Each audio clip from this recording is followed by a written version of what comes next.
Nazi lezi ndaba ekade nizilindile kwinsimbi online radio nezifundelwa kamnandi yimina sanibonane. Ezihamba phambili zithi umculi kaMaskandi osafufuo sophinda beyithwasa ufonela insimbi icabanga ukuthi umfazi womuntu wazama ukuyisabisa. Bakhala ngamakata aqhamayo akake ekhaya lamanesi asesibhedlela sasehadingi St Andrews. Umfazi womuntu olotsholiwe uthakakaza athandane nevukane lomculo elaziwa ngoSkweletu. Mlaleli yilo leli hora yizo lezi ndaba beka indlebe siphakele zona zishisa phela.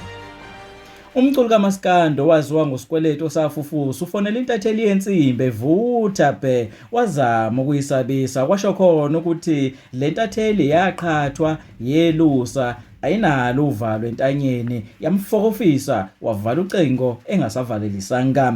Lokhu kuze emuva uthi Insimbi News ibike ukuthi iphenyu udaba olufakwe nguye lo wesilisa ohlulwa ukuthi athi DJ athi G-Day noma athi GJ bese njalo mengezwanga kugwitizwa isilungu athi ke what kwevidwe sekhasini lakho benowesifazane endlini olokho ekhuluma isingisi bese nayo imambana izame phela ukuthi ibe relevant kepha kusho khona ukuthi chu inabanikazi bayo lento. Ubefika abuza ukuthi izingane zibuya nini esikoleni kuphendule ke okweyellow bone angezwa unkabi elifika kuqala kuye igama umbemlo ilelo elithi what. Abuza isibongo sentokazi isho angezwa qagela besathini aha athi what. Ufonele ke intatheli yensimbi wathi wemkhulu ngiyazi ukuthi lolu daba ulithathephi ngiyamazi umuntu okunike lona ubhaleke kodwa ungabhala amanga. Intatheli yensimbi eyelusa yathi kuye oh stop Phola mntokwe uyashisa. First of all kuyabingelelwa. Yamosheka indaba. Ngoba manje kusuke kwafakwa first of all. Wathi what? Itolikile intatheli yethu yathi first of all uchaza ukuthi okokuqala nje uqhubekile wavutha ke lawo malangabo wakhe angashisi nokushisa wathi yena akenziwa njalo washo nokunye nje okungenamsoco kodwa ke esikubambile khona bese wathi unama screenshots yena uzokhomenta uma sesilifakile udaba afake nama screenshot lawo wathi uzokwenza ulive namuhla ntambama kodwa ke okucacile ukuthi njengoba abanye oMaskandi noma abaculi bakaMaskandi benebeef nabanye abaculi bakaMaskandi eyakhe ibeef uSkweletu ikumama wentombazane eseyumfazi womuntu. Intatheli ethi imtshelile ukuthi isaxhumana nowesifazane othintekayo endabeni eshiwo uyena ku live wakhe wezwakala ethuka ngoba ke ubesevele eshilo ukuthi yena ukhona umuntu amcabangayo emqondweni wakhe ocabanga ukuthi uyena olethele udaba kwensimbi. Uye watshela insimbi ukuthi kufanele ke ibhale kanjani indaba kepha intatheli yethu eyaqhathwa yamfokofisa yamtshela ukuthi angaphinda itshela ukuthi mayisebenze kanjani. Uvala ucingo engavalelisanga kodwa vele ubengazange abingelele wayesekuqaleni. Ama manners into engekho nje kuyena. Linda wena size nendaba. Amanesi ase-St Andrews Hospital eHading khona ngabe useshilo wathi what. Akhala izinyembezi athahlushwa amakati eNurses Home. Inesi lisibhalele lithi lamakati ayizinyemfu enjalo nje. Uthi ayachama noma kanjani akake noma ikuphi. Lithi leli nesi abasakwazi nokuvakashisa izivakashi ngoba abaphathi abafuna abone noma ke izivakashi zibone lobunuko obungaka. Lithi sekuvele kuthiwa inesi lehle liye ku first floor lo hlangana khona nesivakashi. Unesi uthi abanakiwe abakwazi nokucomplaina ngendlela abaphethwe ngayo. Uthi ngeke usho ukuthi kuhlala amanesi lapha kuliyanda wabahlala kuyo. Uthi ke ucela iziphathimandla zilisukumele lolu daba. Insimbi News izodlulisela kwabasemagunyeni ukuze kuzwakale ukuthi imbala ngabe inkinga ikuphi. Asiphethe ngalolu daba. Izigigaba zakwaSihoqo ngokusho kaSkweletu. Kodwa thina siyayijika lento sithi izigigaba zobushimane. Asingayixoxe thina le ndaba. Asizwe umama kamakoti eyibeka ngokwakhe. Sanibona, nikhuluma nomama waseSantombe endaweni yakwaSihoqo. Ngikhethe ukukhuluma nani ngoba nginenkinga lana.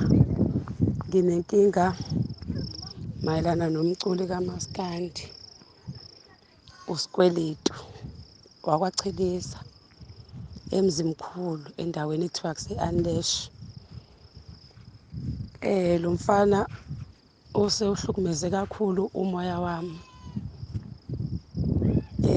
Okushuthi mina nginengane eyalotsholwa yagana, yacelwa ngo-2021, yalotsholwa abasemzini bacela ukuthi bacela ukuyithatha ngoba ekhaya akekho umuntu ovulile. So-ke kwahlangana umndeni-ke kwavunyelwana ngoba walobola kakhulu. Okushuthi-ke uthe ngeyi-31 zikaJanuwari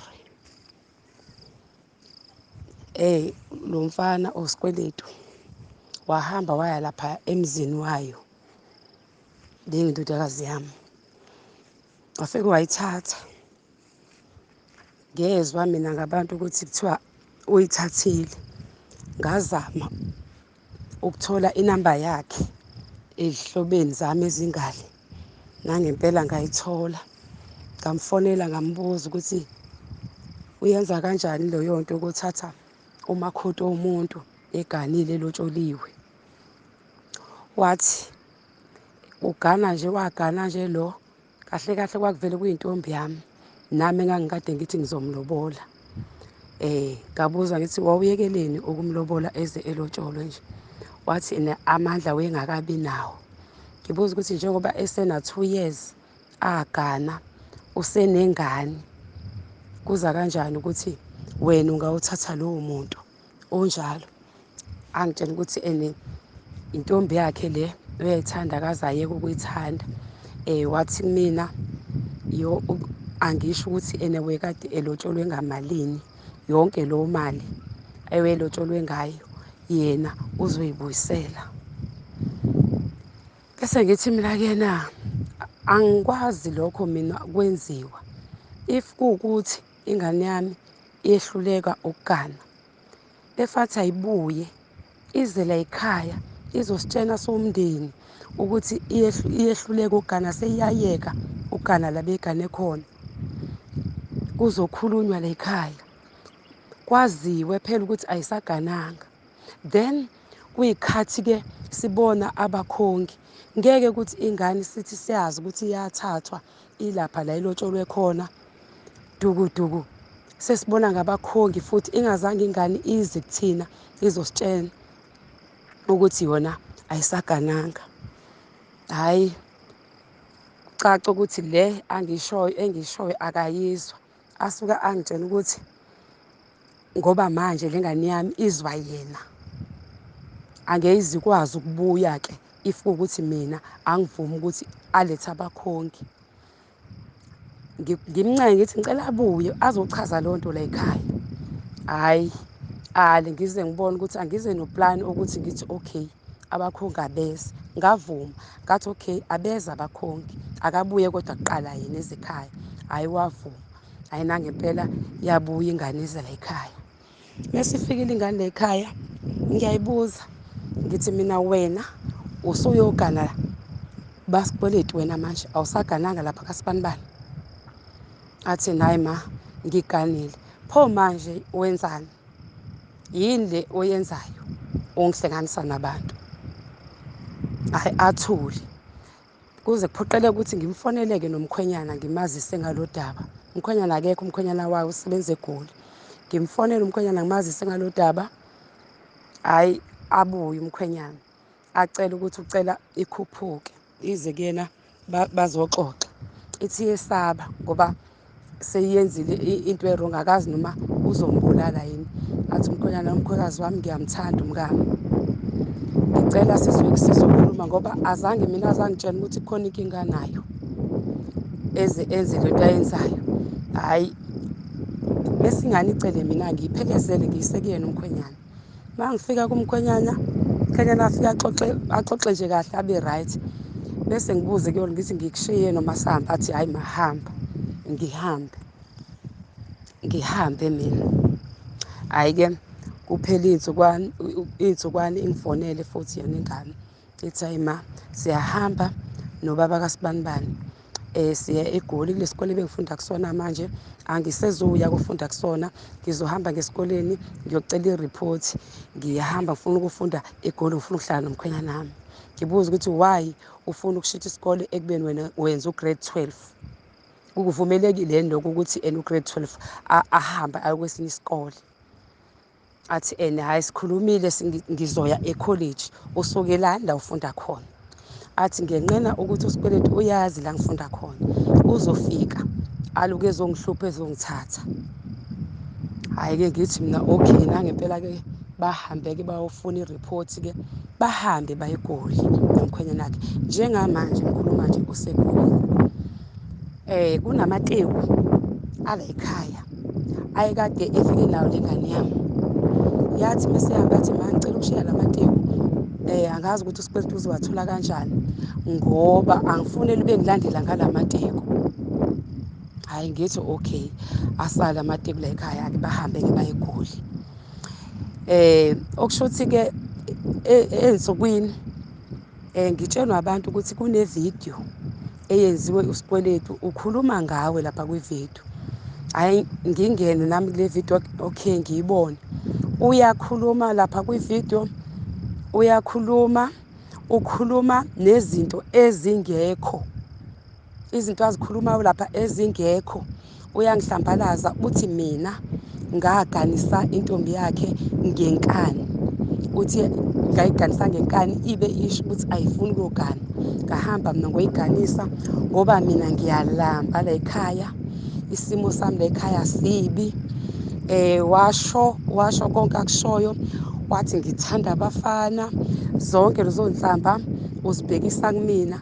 Isono sami esokuthi ngithi mina enganeni nakuyena, if kuwukuthi lo wami uthi uyehluleka ukugana, akabuye eze la ekhaya azosho phela emndenini ukuthi akasagananga. Kuyikhathi kuthunyelwa abakhongise kwaziwa ukuthi akasagananga. Akungathi la ekhaya kwaziwa ukuthi ulaphaya emzini. Sekuyabonakala kubulala ngabakhongisi beyamemeza udaba lungaziwa. Icala lami kuyena ilelo. Usekhulume ngami, iphosti nephosti ayiphostayo ukhuluma ngami. Useqambe nengoma azoyikhipha ngoMeyi athi uSindi inja endala. uSindi umina lowo, ucula ngami, uyangihlambalaza ngoba mina ngingenawo amandla. Yena unamandla, unabalandeli, yonke into ayikhulumayo iyasheshwa ukuhamba izwakale yonke indawo. Ukhetha ukuzobukisa ngami la ekhaya. Engineqiniso lokuthi lento ayenza kumina, ukuba ubaba wale ekhaya usakhona ubengeke eze eyenze. Wenza ngoba azi ukuthi la ekhaya mina ngumfelokazi. Ngashonelwa ubaba wezingane zami. Ney'ngane zami zincane, anginayo endala enamandla yokulwisana nalento ayenzayo. Ungisaphazile emaphepheni, kuFacebook wakhuluma ngami, nani ningabona. And nenamba yengane yami nginganika if ukuthi niyayidinga nizwele nakuyona ukuthi la ikhona i-happy. Njengoba lapha evidweni uthe umkhwenyana meya emsebenzini ushiye ikhiyele endlini, uthi iyakhiyelwa. Mina ingane iyangifonela iyangitshela ukuthi iyafunda, ifunda ekholeji la yenza khona ugrade 12 wayo. La ekutheni ngayiganisa ngenkani nakhona ngiyafisa ukuthi niyifonele nizwe ukuthi kuyiqiniso lokho, nizwe ngayo njengoba yena esho kanjalo. Ingane yacelwa, kwabizwa umndeni wala ekhaya wonke. Bambiza obamdala bakhe nobamkhulu, bambuza kwathiwa uyabazi yini labantu? Wathi ewe ngiyabazi. Kwathiwa hhayi-ke siyabonga makuwukuthi uyabazi. Lokuthi mina umini wamvumisa ngenkani ukuthi ayogana angiyazi. Ngiyafisa ukuthi nizitholele nani. Ngiyafisa futhi lo daba ukuthi nilubhale phansi nibatshene abantu ngoba yonke indawo le kukhulunywa ngalento. Kuhlekwa mina kuthiwa ngadayisanga ingane ngoba ilamba. Ayikho inhlamba angayishongo ngami. Ngiyacela-ke ukuthi manithola le message ngingajabulela ukulibona lo daba lukhulunywa. Yonke imibuzo ngamukelekile ukuthi ngiyiphendule. Isono enginaso ngiyagcizelela esokuthi ngale uSkweletu umethu uthumela abakhongi la ekhaya ethi uzocela lengane. Angayicela kanjani ingane eseyiceliwe nanokwenza engakabuyi emzini bengithi ayibuyize la ekhaya. Kuyikhathi ke yena eyicela. Mase bevumelana nomkhwenyana wakhe belungisa udaba lwabo engalazi ukuthi bekuyini inkinga. Nomkhwenyana athi akazi kepha futhi manje bahappy. Ngiyadideka kakhulu. Kunzima ukuthi usukelwe umuntu owumculi ngoba enepower ekwazi wena ukuthi awunayo ipower azodlalela kakho. Ngelinye ilanga la bekuJanuary kuthe ngo-10 kushisa ilanga. Ebusuku kusekubalele kushuthi ebusuku liyashisa ihleli. Eminyango angivalanga bese ngibone imoto ema la enhlakwa kwami ivele icisha ama-lights le moto. Ngithulime le moto ngize ngizibuza ukuthi le moto why le moto ime la ngakwami kangaka yenzani. Ngihlala ney'ngane la endlini ngithuke. Hhayi bese ngithi okay ukuze ngibone ukuthi le moto iyaphi ngivale umnyango. Indlu yami ineminyango ewu-2 ngivale lo mnyango ababhekene obheka emgaqweni. Bese ngiswishe off ama-lights bese ngiyophuma ngalo mnyango ongale. Ngiphume ngiyoma ngale emva kwezindlu ngilunguze le moto ukuthi izokwenzenjani. Kuthe ngempela ukuba ngicishe baphuma abantu emotweni. Mabephuma akhulume lo mnyeni ifoni athi ya ngila kubo kaSibanibani manje. Hhayi kuyonakala manje. Ngethuki basuke beze la ngasegeyithini befuna ukuzongena. Lapho ngavele ngamemeza. Basuka babaleka. Kwakuyena uSkweletu ehamba nabanye. Babaleka bangena emotweni bahamba. Namanje angazi ukuthi yini ababezoyenza kwami ebusuku. Mina ngisenkingeni la. Ngihleli ney'ngane umyeni akekho washona. Ngisenkingeni la. Uzogcagcakaza la kami ebusuku angimazi ukuthi ufunani. Ngiyacela kakhulu. Ngicela ningidluliselele lolu daba ebantwini ngoba abanayo incazelo angikwazi ukubachazela mina. Ngibonile ukuthi angikhulume nani mhlampe nina nizokwazi ukubachazela. Nemibono yabo ngizoyidinga ukuthi la ngi-wrong khona bangitshene ngoba ngempela ngididekile. Ngiyabonga kakhulu. Khona manjalo nansi ividiyo eyenziwe uSkweletu kuFacebook. Kuzophinda kwenzeka into eyenzeka ngapha kaSihoqo. Kwenzeka nani kaSihoqo? kaSihoqo. Mina ngifihli mina athini nginichazele. Thini nje nginichazela ngifihli mina ngifihli. Yazi kwenzakalani kaSihoqo? There is a guy this guy usebenza la eGoli. I think usebenza mine or something namazamazama all that stuff. So I think ke angazi maybe mo usebenza ezinto enemine nokuba namazamazama mhlawumbe maybe usuku usunemali I don't know. Yabo. So this guy afika abone intombazane emakhaya. Le ntombazane yayithandana nami. Ne? Ngisaza balazake nami ngisapaquza. Yabona nje if I can assure you isithombe sami nayo by that time ngithi hayi umuntu kusho ukuthi impilo hayi yabo because sasibabi naye manje compared to lezo izithombe you see. So this guy afike ahlangane noma wale ntombazane right mina angithatha into enivele yabo. Ahlangane noma wale ntombazane baganiselane le ntombazane. Ibuze intombazane njengoba mina nginomuntu engithandana naye ngizothini. Kwathiwa hayi uzozibonela. Ezini wena uzozibonela? Yes mina ngizozibonela. Okay. Okay, ayihamba intombazane iyogana ngeshwa nangebhadi. 2020 silahlekelane. Ngangisagula ke ngaleso sikhathi I was busy attending iKing George Hospital eThekwini. 2021 ngase ngiright ke ngo-2021 and then around March ngahlushwa into yabantu abadala and then I went to ophehlweni ngawungena ophehlweni ngathwasa but ke okwesi2 2022 last year maqala unyaka lengane ibuye ingibone ku Facebook nginayo phela personal account ku Facebook ne hayi page so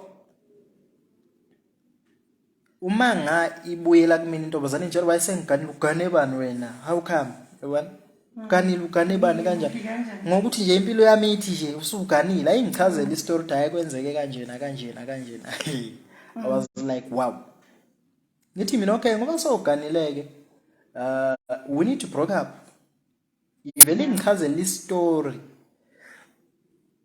esangenza ngababhlungu and I consider myself ukuthi nokusho ukuthi if ngathiwa ngiyahlehla kulomuntu manje ngimnikeza i-challenge ukuthi kusho ukuthi ngiyamlahla nami because iyenzeka lento yabona lento kusuka umuntu kusuka uSkweletu athi uSkweletu ngoba uSkweletu udumile unemali asuka azo ganisa wena afuna ukuthi imgane you don't know ukuthi mina indlela engizokuphatha ngayo izoba kanjani even if abazali bakho bangahappy ngokuthi ungiganile but then masobabini abazibona ukuthi mina ngitreata kanjani azange sathandana right so kwenzeka lonto mina ingane ngichazela everything eyenzakalayo namazwi nayo yonke into eyenzakalayo ngathi mina fuck lo muntu phela intombi yami le ukuthi angakhuluma amazwi anje intombi yami eseyibreakile wayikhiphe intombini wathi uyayizeka ukwazi ukwenza izinto ezibhlungu kanjena you can't just say komunye umuntu uthi awuyona lento engangicabanga ukuthi uyiyona engangizitshela ukuthi uyiyona so as ngihlezi nawe I just miss my ex uyabona Jesus okay so umuntu lo sukhuluma kuyena but umthathile wamfaka endlini kini wena and then makakuphekela uthi hayi lento ngiphekela nongiphekela udaka ngisho uzibani wayengakaza ngiphekele lento yabo so kwabe into kanjalo so intombazane ngesiqhubeka ithi intombazane mina ngifuna ukuya kugana la all that stuff ayi ngithi mina yabona lento le izoba inkinga ngoba at the end izojika ngami ayithi izoye kanti ithi izoyeka nje lento ke yokulamba kwabazali beni sebefikile Ngiyithi 40 manje seyithi 50 okay let's wait lento yabazali benu abathi mangabe beniganisa kube sengathi baniganisa ngoba bephethwe indlala so kwaba isimo esikanjalo ngithe intombazane mayifuna ukubuya ibuyela ukuthi ize ekhaya uma wayo waphenduka angithi uma wayo uyezwana nalo njengoba babeganiselene vele mayifika lo ezobika istory kuma wakho uma wakha act as if uphatheka kabi afonele lo axolise lo yabo and then bese manje mase ifikile intombazane sekwenza umhlangano umbuzo abambuzona bathi okay lo muntu ukulobolile right athi omunye Yesu wangilobola ngokuthanda kwenu not ngokwa kangathandana naye mina umuntu engimthanda ngithandana omphile kuthiwa ungamiyeka kanjani umuntu okwenzela yonke into you see this is in about uthando it's about ukuthi lo muntu ukwenzela izinto nathi uyasiza ekhaya yabo so kwabe istory esikanjalo ke intombazane yabaleka yangifonela ke kwabanzima lapha ngikutshela futhi nqamba manje ngangothi ngize ngafikelwa amaphoyisa wangapha emzimkhulu ngasekhaya police station afika ayonginokhela lapha ekhaya afuna umuntu into eyenzakala bayangifonela khona ngithi akekho lo muntu enimfunayo la ekhaya and the reason yokuthi wena mawakhe uthe mayingaphindele emzini akakuhambele so ngenxa ukuthi uhambile manje umbuza kumina futhi yena bekabuye vele no bengekho ke ngaleso sikhathi kukhona la wayikhona so wafika ke kimi kanti the day afika kimi is the day kuzofika amaphoyisa ngoba ethe uma wakhe ngizothumela abantu bakithi bazomchecka lapho ke ningathi mina abeze bazomchecka but bangamthola baze bazi ukuthi ngoba ngizobe sengivula izindlu zikababa lapho umzwendoda lo akusena umzomfana. Uma beqedile bangamthola ngibiza bakithi nami ngizothi naba abantu bebezopatrol ingane yabo abazohlawula umuzi bayijika bezisa ngamaphoyisa. Amaphoyisa mayifika futhi ngafonela ummeli wami wala eGoli uzungu. Ngamchazela istory kwenzeka kanje. The day kufika lengane kimi, the day kufika amaphoyisa. Mayifika amaphoyisa ngiyawabuza mina ukuthi okay, before nenze yonke into seninokile fasteleni na khabi izivalo ngendlela eniyithandayo. Ninecala niyangibopha or nithini nize ngani? Is there any case? Kwathiwa asinayo icase siphelezela umzali. Okay, nizikhabela nivalo zasekhaya. Mani ngena case. Ngafonela ummeli wathi ummeli ufuna ukukhuluma nabo. Bala bathi hayi yasizanga kabi thina besiphelezela umama because umama wengane athi nina niyaxambuluzisana. Ngithi mina soxambuluza ngangikhuluma noma wengane mina. Uma walengane. Ezizathi siyaxambuluzisana ngoba into esibangile sibanga ukuthi ufuna ingane kimi ingane ayikho kimi. Kodwa wazi kahle yena ukuthi uyena othe mayingaphinde emzini ayimphumela ihamba. So ke bahamba bayokhuluma phandle uyezwa. Mabekhuluma phandle mina ngisala ngichazela amaphoyisa istory sonke because kukhona izinto ezazifihliwe zifihle ulo mama. Ezingaziwa ngisho umndeni wakubo azifihlile yena azikhuluma nami. Yebo. Bese ngiyawachazela umphosa ukuthi nina nihamba imfangu lento isuka la izizobela. And then baqeda ukukhuluma. Mabeqeda ukukhuluma intombazana ibuye futhi izongena ekhaya. Athi lo mama hayi intombazana ithi ayihambi. Athi amaphoyisa ayihambi intombazana kanjani? Ithi intombazana hayi angihambi mina ngizolandela kusasa. Bese ngithi mina okay wayikhona uStefe bayamazi la ku Facebook bayamazi uStefe wayikhona wayimile. Ngoba ngangingathembi noma amaphoyisa noma kwakuyizinkabi ngangi-understand ngoba yafika nalapho but ke hayi indaba yeinkabi mina hayi bafana bakethu ngamele uye kuvela ukhohle. So ithi intombazana ngihambi ibuye ingene ngaphakathi bese ngithi ngicela ukubuza njengoba lengane ekhona amaphoyisa. Lapho ke kulawo maphoyisa labantu abafike la ekhaya basuka kwenye indawo. Beze bazongena ekhaya uma bengena ekhaya bafakwa umamdala wami. Umamdala wami udade wabo uma walentombazana. So umamdala wami ukwazi ukulanda amaphoyisa azongifakela amaphoyisa. Yes. Hayi manje ngakufihli ngikuveze. So ngibuza lengane lapho kanjani sesikama wakho? No umamdala umuntu esithi umamdala thina kuukuthi ubaba bethu mabelamana eze komunye ubamdala khona into kuthi ubamdala nobamncane. So umakoti wakhe ke lo sukuthi ubamdala umamdala. Yes, mina ngithi sisesithenjini so umamdala yini? Yeah. Umama omdala. Okay.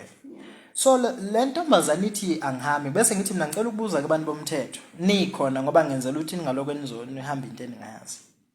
Le ntombazana njengoba ithi ayihambi la ekhaya ethuma wayo ithi izolandela kusasa. If ingalandeli kusasa ngoba ngiyazi into abayikhulumile kuzobe icase kabani. Wanzima lo mbuzo. Ngoba vele amaphoyisa istory sesitholile ngama ashuba. Abuza ukuthi hayi sifuna impendulo. Nizothi icala lamfana noma le ntombazana noma yeleni. Hayi bathi hayi sizolidingida sizosolinga nethu ngathi mina okay hayi kulungile. 2 cela ukubuza njengoba wena mama uloku uhaduluka ngegama lami ku Facebook. Uma uhaduluka ukuthi mina ngiyekisa ingane yakho ukugana kodwa yakutshela wena yakutshela ukuthi ayibuyele emzini wathi wena ntombazana kade uganile yathi ntombazana ngigana ngabengi ganile angigananga. Yabuya intombazana yafike kugcwele amaphoyisa lana yafike yazongigontofela ngathi mina khona abantu abadala lana yathi hayi ngifuna babona. Kwayinto ekanjalo ahamba amaphoyisa lengane kwadlula 3 days thengelanga lesi4 ngahlala phansi nayo mina ngathi lalela ngiyakubona ukuthi ungenza first priority yakho but isikole sibalekile kumele ubuyele esikoleni uyofunda ungangithanda sithandane kuthini but fanele ubuyele esikoleni uyofunda ngoba So ingane yakho nayinanga iminyaka. ina 20 this year 21 not sure. So ngaleso sikhathi. I'm talking about into ebeyenzeka mina this year. This year, Last year? 2023. This year, Jwanya. This month? Last month. Last month? Yes. I'm talking about into eyenzeke last month. Okay. So, kwawukuthi ke ingane ngiyayincela. Ingafuni ukuhamba yezwa. Ingafuni, ayingancela. Yavu. Mayihamba ingane kubo bayithathe bathi ayiphilanga enyangeni, bayise enyangeni. Why? Because lo mama nalo banebond. Kanti mase ngithola naye lo the day kufika amaphoyisa uhlangene nomama mdala wami noma wale ntombazana. Kwawukuthi yena kuthiwa kangeze ekhaya ngoba mayifike ekhaya umfana lo yemganile lo. Mayifike ekhaya mayihappen ukuthi singabambani kahle. Mhlawumbe sigcine sibambana ngezandla. Yabo. So kube stories kanjalo. So mayihamba lokuthi uyagula lona uSkweletu umfakela izizwe. Kunenyanga ekuthiwa yase ezingolweni ekuthiwa uhlongwa. Angimesabi futhi leyo baba kuthiwa uhlongwa. Okuyena owathi ngifakele leyo ngane izizwe. Yini izizwe? Angazi ukuthi yini izizwe. And sizobonana ezibongweni naye lo baba ngisafuna ngichazele kahle ukuthi uchaza ukuthini ngoba abathandazi ngiyabazi inyanga ngiyazazi because nami ngine-certificate zami zalo msebenzi. Yabo. Yeah. So umuntu mayisuka ehlola into ekhona ngiyakutshela ngiyakubona futhi hayi uyasebenza kodwa mawukhuluma imfatu ukhuluma imfatu nje. So wayithatha lo muntu lengane ihambisa uma wakhe nalo. Bafika lapha bayigxisha imithi ibikhulelwe lengane kanti bazoyifaka ugobo ukuthi ayiphunyelwe isisu. So bayifaka ke lo ngane ugobo lo yaphunyelwe isisu. Babese bayithatha ngemoto yaziswe eGoli ila eCartonville ku house number 52. Cartonville house number 52. I know nala ehlala khona. So kwayistory sikanjalo kwaduma ukuthi ke uSkweletu ugweve nomfazi womuntu hayi ugweve nomfazi womuntu madodana mina wonke nogweve umfazi womuntu. So kwayistory sinjalo kade kwawukuthi ke lo mfana uyasuka ehlangene nalabo bangithengela izinkabi. Kodwa ke kwangenzeka lutho ngoba ke siyathandaza namadlozi ethu ayaphila instead yagcina ivelile leyo nto futhi yangenzeka. Naye lo ngithi umamdala she's involved kuleyo nto leyo yenkabi futhi phakathi ukuthi wayazi uyingxenye yakhe. Yaphindela kanjalo ke ingane ke elokhungeni ke yaganiswa iqashile lapha ku house number 52 la eCartonville phakathi edrobheni. Isemganweni. Ayigananga ngoba phela ivaleliwe lo mayiphuma emsebenzini yakhe yaphucwa nefoni yathatha ifoni kwathiwa ingaxhumani nami ngoba ngiyifaka izizwe Inangabi lenga 20 or 21 I guess something. So kwa story esinjalo. So lo ndawo engisho ukuthi isigigaba sakaShoqo bathi angeke ngene kaShoqo. Ngeke ngaya kodwa ngaphuma futhi ngingena lutho ngoba angikholelwe ekutheni ungavela ungithusele ngokuthi ngeke ngene endaweni mina. ibaShoqo yini indawo entsha? Indawo like angithi uthe wena kuphi lapha lapho ohlala khona asithi like eBloemfontein ne eBloemfontein it's a place so nakhona ke lapha indawo. So igama lami ke kule ndawo lidume ngalo nto nje ukuthi ngagweva nomfazi umuntu kodwa ke bato izindaba zaba kanjalo ke story sami yini ke. So during the period were you guys Making out what? Love? Yeah, like. Yes, we're making love. Yes, we're making love. Ninga i-screenshot ke lento ngiyabaza uKing Zoso lapha bazoyithatha bathi we're making love sisho ukuthandana. King Zoso unayo lento yokubona squote. I mean like. I understand what you're saying. Yes, I understand. That's what I'm saying. Okay. So izinto zama kanjalo igama lami limekabi ngala kulezinye indawo but ke I don't mind ngoba yes ngaseSantombe uyakwazi mawazi eSantombe leyo ngane bekade ifunda emlotshwa I don't know it's a high school or what but ingase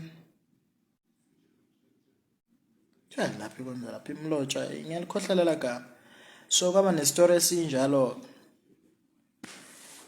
yini ke abazali benu abathi mangabe mhlawumbe impilo ingamanga kahle, abazali benu mantombazana impilo mayingamanga kahle, umuntu avela ukhetha ukuthengisa ngengane ngoba efuna. I was surprised ngiyalalela kale ngane yayilobolwe ngamalini le ngathiwa hayi yayilotsholwe ngeinkomo eziyi3 and 29,000. I was like, wow, 29,000. Ngaze caca ukuthi ingane iphoqelwa ngo 29,000. Bafowethu, Hayi 29,000. 29,000. Uyabona mina Isikhathi samanje. esikhathini samanje uma ngingathiwa mina inyanga iphele imali enginayo ebank, I'm talking about the credit card, I'm not talking about the bank. Mangathiwa isuki with 30,000, that means I'm broke. Me. That means I'm broke. Why ngisho njalo? I was surprised with 29,000. Neinkomo ezu3. Sengaze caca nje ukuthi ingane ayihambe iyogana umuntu ngenxa yokuthi kuthiwa walobola, kuthiwa ukwenzela yonke into. It's 39,000 meaning mina ngazi abantu abalotshelwe ngaba 15,000. Kushiyana ngamandla but angingabi into leyo ngathi udesperate. Mina into engizibuza nokuthi okay ngoba ekhayeni lalengane kuhle, it's not that bad, kuhle. Yeah. 29,000 sabethu so 29,000 nje. Hibo. Lapho I don't think ukuthi ungawakho u2 or 3 room u29,000. 29,000 angeke isuke la. Ngeke isuke la Angeke baspe. So nje ay into niyazenza. Izinto nje niyazenza. Ngathi ke mase ngiyilandelelela kahle lento sengizwa. Kuthiwa hayi ubengeke lo mama avuma ukuthi lengane ayibuye ngoba uGuy lo ngenyanga unentshontsho alinikeza lo. Ngathi mina kwathiwa manje kusho ukuthi uyabona ukuthi uSkweletu uzohluleka ukuthi makuthi uSkweletu uganwe ilengane uzohluleka ukuthi amprovide. So vele ke mina angeke ngiprovide umkhwekazi mina never. Hayi ngamele kuyeke umuntu angavela goduka yekubo. Hayi. Ngomnye uthi ngiyifunani ingane encane kanje. Nangomnye usishefe lwasibumbu kwayigama nje lingasile. Yabona umuntu onegama elingasile kwanto sokuyikhuluma nje. Angikwazi ukuthi ungene kanjani ngala page. Shefa Sibumbu yini yona le umdala unengqondo uphila nje. Ngaba negama elushefa Sibumbu. Kwangqondo yakhe isuka ikhomba ukuthi kwa wena ugcwele isibumbu la upstairs. Mhlawumbe awunayo ngisho indlu le. Abantu bemedia bahlupha la. Befana ngabe uthulile uphume. Angikwazi ungene kanjani la kule page. Bese kuthiwa mose ugqilaza umuntu asefika lapha yana ezoxolisa. So hambe kwimedia yosho lento bokade uyisho. Bese kuthiwa hawu uSkweletu uzangishutha ngifake epage natha. Kodwa kona okusalayo oyikhotha imbenge yomini.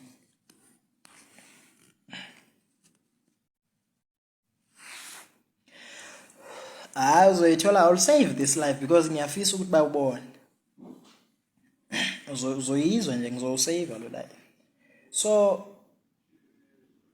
bafowethu mina ngiyafisa ukuthi lento yokuthi umuntu asuke aganwe intombi, lento eniyenza lento esiyenzayo sizinsizwa njengoba beku December kunamantombazana aganile aganobhuti mhlamba basuka koThekwini noGoli, uthola ukuthi bebengathandani. Ucabanga ukuthi wena kunentombazana engavele ihambe yogana wena ishiyiso kalayo ilishiye nje ithi hayi sesihlukene nje khohlwa. Mina nje mokuthi uzeka iex yami, hayi ngizokusho uzeka iex yami, uzeka intombi engithandana naye, hayi wophumla ngifile ngoba uyothi ngelinye la nguhleni naye igcina isikubiza ngoSkweletu bese uthi hayi shothi uyifaka izizwe. Washo umlotshwa le konje kuthiwa yebandegama ezingolweni wathi hayi uSkweletu uyifaka izizwe lengane. Hayi ungavele ngangasazi ukuthi ngoba izizwe anginazo, the only thing enginayo into yokushaya umuntu ongihluphayo nje, yokumshaya nje. Ya uyabona nje elungelo lungi lezo ndaba maye ngaphutshuka ngosola wena. Kwambotho yes wayifunda emlotsho. So isithoro sami saba kanjalo. Insimbi News bese ixoxisana naye umfazi womuntu lo ohappily married othi ke ujabule emshadweni wakhe lo osafuna uSkweletu namanje ngoba nakho ethi ke wayejola naye uyaziphika lezi insolo esifazana uthi akakaza jole naye uSkweletu kepha nje wayemushela kuphela nokhona wagcina ke engamqomanga ukuthi nje wake wathandana naye uthi ke akayazi naye ukuthi ngesikhathi ethi waya kubo wafike walala naye uthi cha amampungu lawo into engazange yenzeke futhi akazange aye kuyena into eyenzeka lo wesifazane wayiye kwa-aunt wakhe okusho ukuthi seduze nakubo kaSkweletu wase ke embona ngaleyo ndlela emuva ukuthi sezwile ukuthi uSkweletu uxhumana nomama wakhe sabisa nangokuthi kuzoba namaphoyisa azoba involved wabe seke khetha ukuthi aye kuyena ke bayokhuluma ke ngalo lolu daba kwasho ukuthi ke mayisefika sekhona ke amaphoyisa akazi ukuthi kwenzekani emva kwalokho ngenxa yokuthi ke ukholwa ukuthi kunezinto ezithize Skweletu ndini azisebenzisayo kodwa ke angathandanga ukuthi ke azidalule nokho ake simuzwe wesifazane ezikhulumela esho ukuthi ujabule emshadweni wakhe akekho umuntu wamphoqa ukuthi akashade futhi akakhiyelwa kunalokho nje uzambela isikole akukho akakwenze noSkweletu akusoze kwaba khona ke akakwenze naye ke uSkweletu kanti futhi uyamcela ukuthi aphuma phela empilweni yakhe ngoba ke ufuna nje ukummoshela ke umshado wakhe kanti angeke esakwazi ukuthi ke ashade naye. Asilizwe nalizwi lalo wesifazane. Ngizocela ungabe mningi kodwa engingakusho ukuthi ngiyamthanda umnyeni wami and angiganisiwe ngenkani. Ngihleli naye angivalelwe, ngiyafunda futhi angikaze ngaphunyelwa isisu or ngimithi. Ngihleli naye ngoba ngimthanda hayi ngoba kuphoqwe or ngiphoqiwe. Bese ngicela ukuthi uyeke ukulontonja ukuhlambalaza uma ku-social media ngoba lokho ngeke kumsize ngalutho futhi ke unalokho ayekuzama ngakhohle ngoba ke ngeke kusenzeka. Bese akuyeka ukukhuluma into engekho ebantwini ngoba uyazazi ukuthi yini le ayisebenzisayo angifuni ukwanda ke ngalapho. Angikaze ngamthanda kodwa yena uyazi ukuthi angilothangani kodwa ke lokho akumsebenzela ngengako ehamba ikhuluma amanga wenza amavidiyo angekho and ke izinto azishoyo mina ke angizazi. Bekuyizo lezi zanamuhla makhona ezinye ezishisayo soziletha ngamasoso zishisa bhe insimbi le kayigobi. Vakashela iwebsite yethu uthole izindaba ezishisa bhe zasehadini neKZN yonkana. Sikuphakela zonke zingahluziwe. www.insimbinews.co.za. Sithumelele izikhangiso, umculo, izindaba ezenzeka ngakini, esikoleni sakho, emsebenzini wakho, kwi-email address ethi insimbionline@gmail.com, #insimbination, #yonkindawo, #zishisabe.